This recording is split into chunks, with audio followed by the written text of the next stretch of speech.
एक गांव में रतन नाम का एक गरीब व्यक्ति रहा करता था, जो दूसरों के खेतों में काम करके अपनी पत्नी का और अपना भरण पोषण किया करता था। एक दिन उसकी पत्नी सुनीता रोते हुए बोली, हमारे ऐसे हालात कब तक रहेंगे? पूरे गांव में सिर्फ हमारा ही घर ऐसा है जहाँ पर महीने में सिर्फ 15 दिन ही चूल्हा जलता है और बाकी के दिन भूखा सोना पड़ता है। चिंता मत करो सुनीता, तुम तो जानती हो कि मैं दिन रात दूसरों के खेतों में कितनी जी तोड़ मेहनत करता रहता हूँ। एक ना एक दिन हमारा वक्त भी जरूर बदलेगा। आप कब तक ऐसे ही दूसरों के खेतों में काम करते रहेंगे? कोई ढंग का काम क्यों नहीं ढूंढ लेते? मैं आपसे और स्त्रियों की तरह सोना चांदी नहीं मांगती, मैं बस इतना चाहती हूँ कि हम दोनों को पेट भर के भोजन तो मिल सके। ठीक है सुनीता, मैं आज दूसरे काम की तलाश करता हूँ। रतन कई दिन तक गांव में भटकता रहा, मगर किसी ने उसे काम नहीं दिया।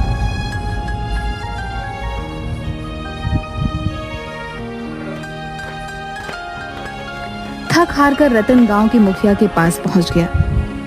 मुखिया थोड़ा सा भला व्यक्ति था। रतन, मैंने तुम्हें दूसरों के खेतों में बड़ी मेहनत से काम करते हुए देखा है? मुझे तुम्हारे ही जैसा मेहनती व्यक्ति चाहिए भाई। समझ लो कि तुम्हारे अब बुरे दिन खत्म हुए। आज से तुम मेरे भट्ठों में काम करोगे, ठीक है? एक दिन रतन काम करते करते थक गया। उसे बहुत तेज भूख लग रही थी। रतन ने जगन के भोजनालय का काफी नाम सुन रखा था।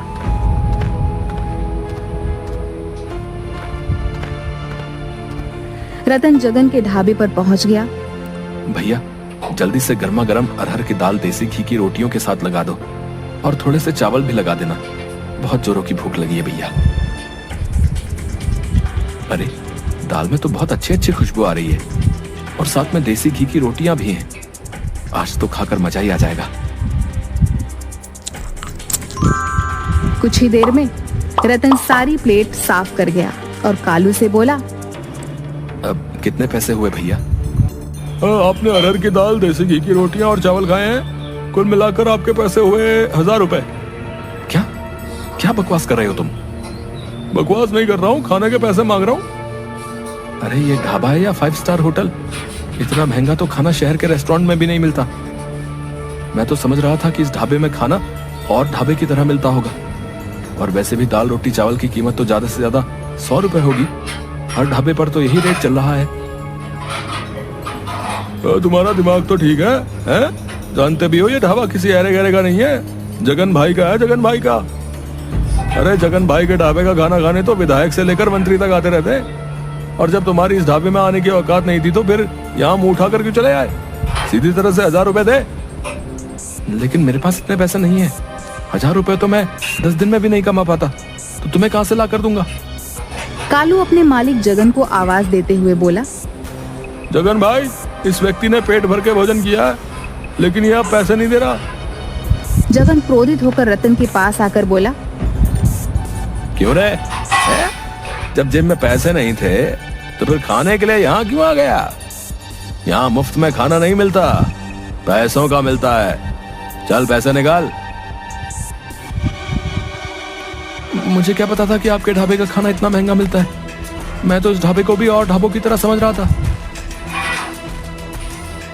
तो ये तुम्हारी दिक्कत है, मेरी नहीं। तुम्हें यहाँ आने से पहले मेरे बारे में लोगों से पूछ लेना चाहिए था। अब सीधी तरह से अपनी जेब से 1000 रुपए निकाल कर काउंटर पर रख दे, नहीं तो मैं तुम्हारी चमड़ी उधेड़ दूंगा। अब देखिए, मेरे पास अभी इतने पैसे नहीं है। आप ये 100 रुपए रख लीजिए और मुझे कुछ दिन की मोहलत दे दीजिए। मैं धीरे धीरे करके आपके सारे पैसे चुका दूंगा। अबे यहाँ मैं लोन बांटने के लिए नहीं बैठा। इतना कहकर जगन ने रतन को जोरदार धक्का दे दिया। ये तो आप मेरी बेइज्जती कर रहे हैं। अबे बेइज्जती उसकी की जाती है जिसकी कोई इज्जत होती है, और तेरे जैसे भिखारियों की इज्जत तो होनी भी नहीं चाहिए, समझा? क्या बात है जगन भाई, मैं तो तुम्हारे ढाबे का खाना खाने के लिए आया था, मगर यहाँ तो कुछ और ही चल रहा है। इस आदमी ने पेट भरकर खाना खाया, पैसे देने के नाम पर बोल रहा है कि इसकी जेब में पैसे नहीं है। ऐसे आदमियों से बात नहीं की जाती जगन भाई, इन्हें पीटा जाता है। देखते क्या हो, मारो इसको। जगन और कालू रतन को बुरी तरीके से पीटने लगते हैं। उन दोनों ने रतन के कपड़े भी फाड़ दिए और उसे धक्के देकर अपने ढाबे से बाहर निकाल दिया। शुक्र मना कि तुझे मैंने अपने ढाबे के गंदे बर्तन साफ नहीं करवाए, क्योंकि तेरे जैसे भिखारी के हाथ मेरे ढाबे के गंदे बर्तनों से भी ज्यादा गंदे हैं। इसलिए पीट कर तुझे छोड़ रहा हूँ। आज के बाद कभी मेरे ढाबे के आसपास नजर भी मत आना। चल निकल यहाँ से। ये तुमने बहुत बढ़िया किया जगन भाई, इनके साथ ऐसा ही व्यवहार होना चाहिए। इतना कहकर बिलवा भी 2-3 हाथ रतन पर जड़ दिए। रतन वहां से रोता हुआ अपने घर की ओर चला गया। घर पर जाकर रतन की हालत देखकर उसकी पत्नी सुनीता बहुत भावुक हो गई। आपको क्या जरूरत थी उस ढाबे पर खाना खाने की? मुझे क्या पता था कि उनके ढाबे का खाना इतना महंगा होगा। जगन और बिलवा ने मुझे बहुत ज्यादा अपमानित किया सुनीता। वहाँ पर गांव के बहुत सारे लोग मौजूद थे जो मुझे मजाक उड़ाने वाली नजरों से देख रहे थे। अरे सत्यानाश उन गांव वालों का जो आपको मार खाते हुए देख रहे थे। उनमें से किसी से भी इतना नहीं हुआ कि आपको पिटने से बचा लेते। लेकिन आप चिंता मत कीजिए, मैं इसकी शिकायत मुखिया से जरूर करूंगी। तुम सही कहती हो सुनीता, मैं बिलवा और जगन को छोड़ूंगा नहीं। अगले दिन रतन अपनी पत्नी सुनीता के साथ मुखिया के घर पर चला गया और सारी घटना मुखिया को बता दी। सुनीता, इसमें दोष जगन और बिलवा का नहीं है, इसमें दोष तो तुम्हारे पति रतन का है। सारा गांव जानता है कि जगन के ढाबे का खाना और ढाबों के खानों से अधिक महंगा है, क्योंकि उसके ढाबे का खाना अच्छा बनता है। जब तुम्हारे पति के पास पैसे नहीं थे तो इसे क्या जरूरत थी ढाबे पर खाना खाने की? ये क्या मुखिया, आप भी बिलवा और जगन की तरफदारी कर रहे हैं? तरफदारी नहीं कर रहा हूँ सुनीता, जो सच है उसका साथ दे रहा हूँ। अगर इनके पास पैसे नहीं थे तो क्या वो मेरे पति को कुछ समय की मोहलत नहीं दे सकते थे? उन्हें पीटने का अधिकार किसने दिया? हाँ, यह बहुत गलत किया जगन ने, लेकिन तू चिंता मत कर सुनीता, इस बारे में मैं जगन से जरूर बात करूंगा और बिलवा के कान भी खींचूंगा।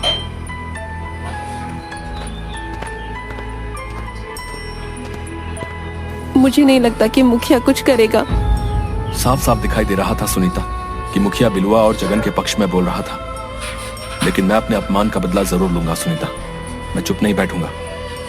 तो आप क्या करेंगे? आप अच्छी तरह से जानते हैं कि जगन धनवान है और उसके गांव में अच्छी जान पहचान भी है, और आपकी पहचान गांव में सिर्फ एक मजदूर की है। अरे हम दोनों के पास तो खुद की खेती भी नहीं है। हम दोनों तो खुद दूसरों के खेतों पर काम करके अपना पेट पालते हैं। जो भी हो सुनीता, अब मैं गरीब हूं तो इसका मतलब ये नहीं कि मैं चुप हो जाऊं। आज अगर मैं चुप हो गया और मैंने कुछ नहीं किया तो गरीबों के मुंह पर एक तमाचा होगा। मैं बिलवा और जगन को दिखा दूंगा कि अगर गरीब अपनी पर आ जाए तो क्या नहीं कर सकता। इतना कहकर रतन क्रोधित होकर घर से निकल गया। इधर मुखिया जगन के ढाबे पर पहुंचकर बोला, तुम्हारी बड़ी शिकायतें आ रही हैं जगन। किसकी इतनी मजाल जो मेरी शिकायत आपसे करे? कल तुमने रतन को बुरी तरह से पीटा था ना? वो अपनी पत्नी सुनीता के साथ तुम्हारी शिकायत लेकर आया था मेरे पास। अरे तो उसने पिटने वाले काम भी किए थे मुखिया जी। आप ही बताइए, मेरे ढाबे पर आकर अरहर की दाल, देसी घी की रोटियां तो बड़े चाव से खाई, और जब पैसे देने का नंबर आया तो अंगूठा दिखाने लगा। जो भी हो जगन, लेकिन तुम्हें उसे पीटना नहीं चाहिए था। और तुम्हारे ढाबे पर सिर्फ रतन ही नहीं बल्कि और भी न जाने कितने लोग आए दिन पिट कर जाते हैं। तुम्हारा ये दुर्व्यवहार कहीं किसी दिन तुम्हारे ऊपर भारी ना पड़ जाए। आपके होते हुए मेरे दोस्त जगन पर कोई माई का लाल हाथ लगाने की हिम्मत करेगा मुखिया जी? और फिर मत भूलिए कि जगन का दोस्त मैं भी हूँ। मेरे होते हुए गांव में किसकी हिम्मत जो जगन के खिलाफ आवाज उठा सके? इसी बात का तो डर है बिलवा कि तुम जगन के दोस्त हो। अब ये सब बातें छोड़िए मुखिया जी। मैं आपको अपने ढाबे पर मुफ्त खाना इसलिए नहीं खिलाता कि आप गांव वालों की शिकायत लेकर मेरे ही पास आए। देखो जगन, मैं तुम्हें सिर्फ समझाने आया हूँ। तुम क्यों नहीं समझते कि आज का दौर सोशल मीडिया का दौर है? कहीं किसी दिन किसी ने तुम्हारे गरीबों के साथ दुर्व्यवहार का वीडियो बनाकर फेसबुक पर अपलोड कर दिया तो लेने के देने पड़ जाएंगे, फिर मैं भी कुछ नहीं कर पाऊंगा। इतना कहकर मुखिया वहां से चला गया। सुनीता रात को अपने पति का इंतजार कर रही थी। आधी रात होने को आई थी, मगर रतन अपने घर नहीं आया था। रतन रात में जंगल के एक पेड़ के नीचे गहरी सोच में बैठा हुआ था कि तभी उसके कानों में एक व्यक्ति की आवाज टकराई।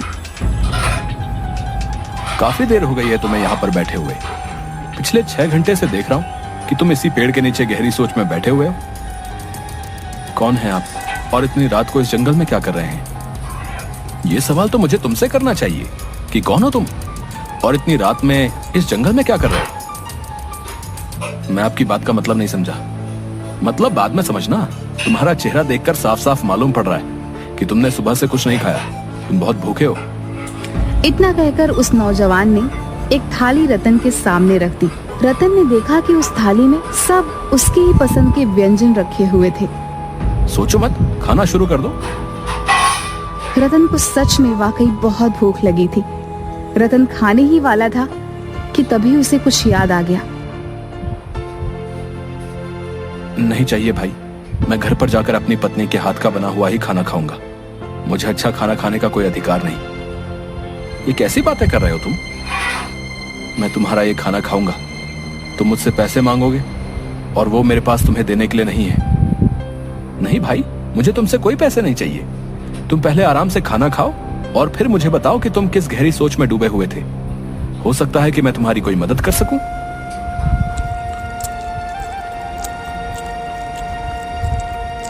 खाने के बाद रतन उस व्यक्ति को अपने साथ हुए अत्याचार की सारी घटना बताने लगा। तुम्हें पता है तुम कहाँ हो? मैं जंगल में हूँ।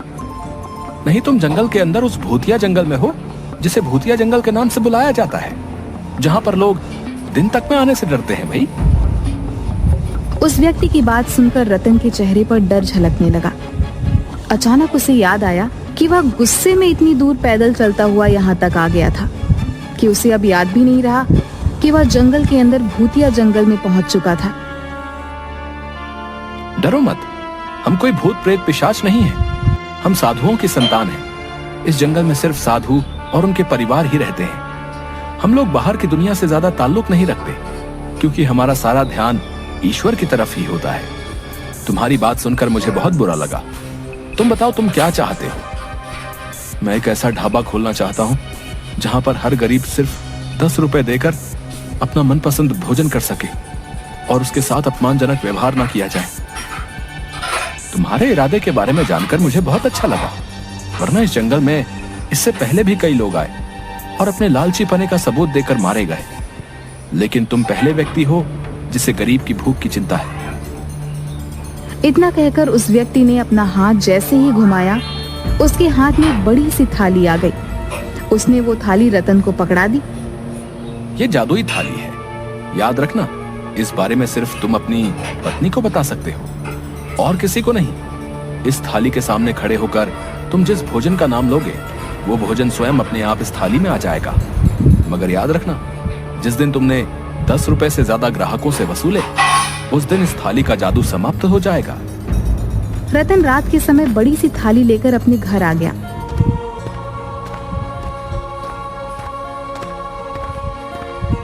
ये क्या है?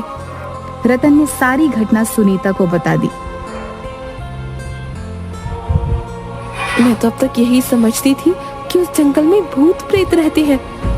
तुम नहीं, पूरा गांव यही समझता था सुनीता। वो सब तो ठीक है, लेकिन हम ढाबा कहाँ खोलेंगे? हमारे पास तो खाने के लिए भी रोटी नहीं है।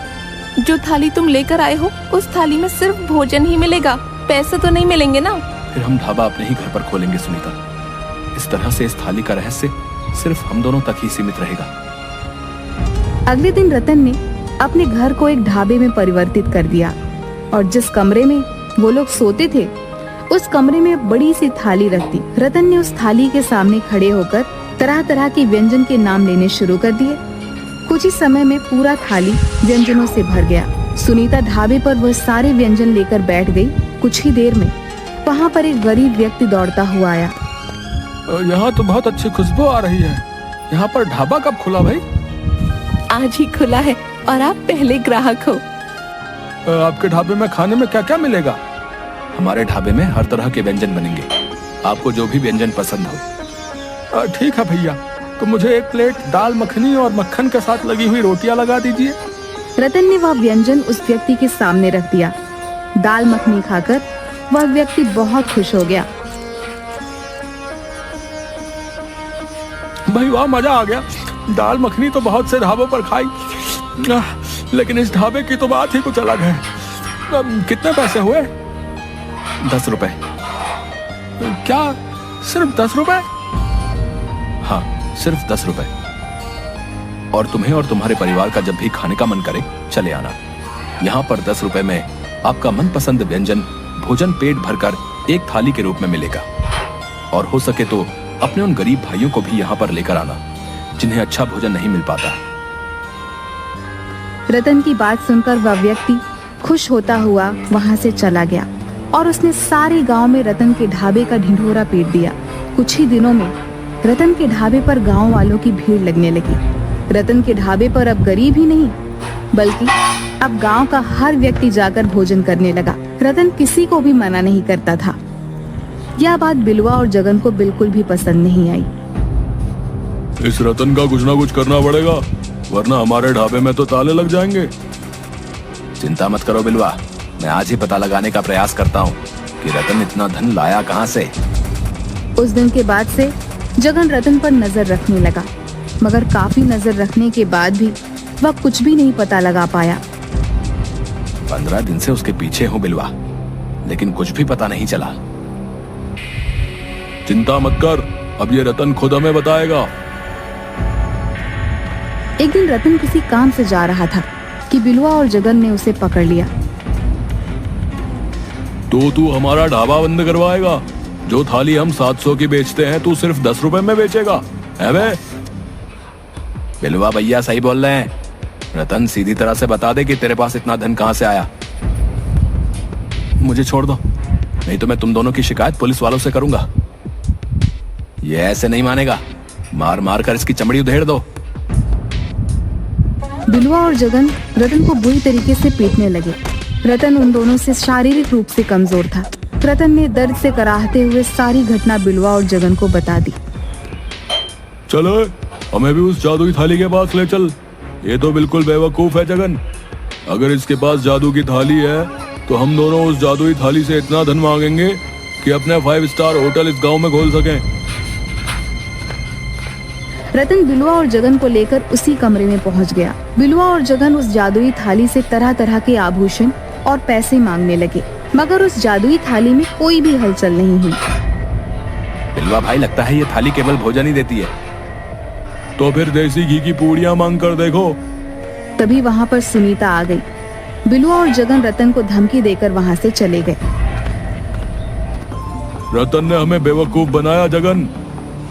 सही कहते हो बिलवा भाई, लगता है उसने हमें चूना लगा दिया। रतन का ढाबा उसके बाद भी चल रहा था। बिलवा और जगन की आर्थिक स्थिति अब दिन ब दिन कमजोर होती जा रही थी। जगन भेष बदल बदल कर रतन पर नजर रखने लगा था और एक दिन उसने रतन को उसी जादुई थाली से भोजन मांगते देख लिया। अरे ये तो वाकई जादुई थाली है। जरूर इस हीर ने उस दिन कुछ ना कुछ उल्टा सीधा किया होगा। जगन रतन और सुनीता से नजर बचाकर उस गुप्त कमरे में घुस गया और थाली से रतन की ही तरह भोजन मांगने लगा, मगर उसे जादुई थाली में से कुछ भी हासिल नहीं हुआ। जगन क्रोधित होकर सीधे बिलवा के पास जाकर बोला, बिलवा भाई, रतन उस दिन सही बोल रहा था, वो थाली वाकई जादुई है। मेरी आंखों के सामने रतन ने उस जादुई थाली के सामने तरह तरह के व्यंजन के नाम लिए और उस थाली में वो ताजा ताजा व्यंजन अपने आप आ गए। क्या बकवास कर रहा है तू? उस दिन तो उस जादुई थाली में कोई भी हलचल नहीं हुई थी। इसी बात को लेकर तो मैं हैरान हूँ। मुझे लगता है कि वो जादुई थाली सिर्फ रतन की ही बात मानती है। ठीक है, अगर ऐसी बात है तो हम उस जादुई थाली में जहर मिला देंगे। ना रहेगा बांस, ना बजेगी बांसुरी। अगले दिन वो दोनों भेष बदलकर रतन के ढाबे पर पहुंच गए, मगर तभी गांव का मुखिया पुलिस लेकर आ गया। गिरफ्तार कर लो इन दोनों को। हमें किस जुर्म में गिरफ्तार किया है? क्योंकि तुम दोनों रतन के ढाबे के ग्राहकों की प्लेट में जहर मिला रहे थे। मैं तुम दोनों से ही मिलने आ रहा था। मैंने तुम्हारी बातें चुपके से सुन ली थी, नहीं तो आज तुम दोनों अनर्थ कर बैठते। तुमने बहुत अच्छा काम किया मुखिया। मुझे माफ कर दो रतन, मुझे अपनी गलती का पछतावा है। क्या मुझे तुम्हारे ढाबे पर कुछ खाने को मिलेगा? क्यों नहीं मुखिया जी, आप हमारे गांव के मुखिया हैं। आपके लिए तो मैं स्पेशल थाली बनवाऊंगा, मगर सिर्फ 10 रुपए में। रतन के पास आज भी वह जादुई थाली है और आज भी रतन 10 रुपए की ही थाली बेचता है।